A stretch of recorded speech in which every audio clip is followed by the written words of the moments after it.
Vous les avez certainement remarqués si vous travaillez ou si vous résidez dans le quartier de Fontvieille. Des travaux sont en cours depuis quelques semaines. Des travaux qui impliquent plusieurs corps de métier dans des domaines variés, éclairage, jardin, assainissement, voirie.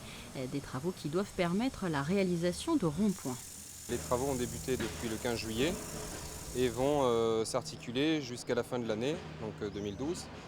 Ces travaux sont répartis sur 10 secteurs du quartier de Fontvieille et ils se caractérisent par des ronds-points qui vont être créés.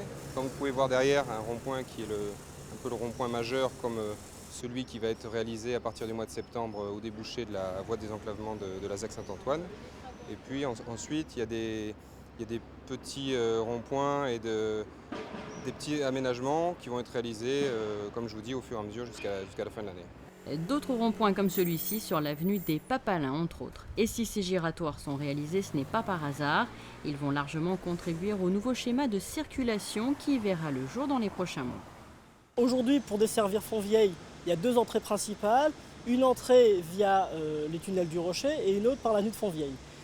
Dès que la ZAC Saint-Antoine aura fini ses travaux, une voie de désenclavement sera créée qui permettra de relier directement la basse corniche au quartier de Fontvieille et ainsi créer une troisième voie d'accès principale. En fait, on va avoir une très grande arrivée de personnes qui arrivent de la basse corniche aujourd'hui, qui aujourd'hui font tout le tour pour arriver soit par l'avenue de Fontvieille, soit par les tunnels du Rocher. Ils auront un accès direct et cette avenue, la basse corniche, cet accès-là direct depuis Nice, se fera prioritairement donc, par cette voie-là.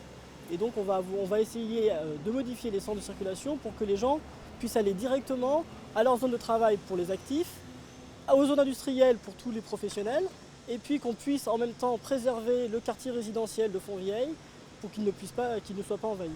Et ces nouveaux schémas de circulation feront bien sûr l'objet d'autres reportages sur Monaco Info dans les semaines et les mois à venir.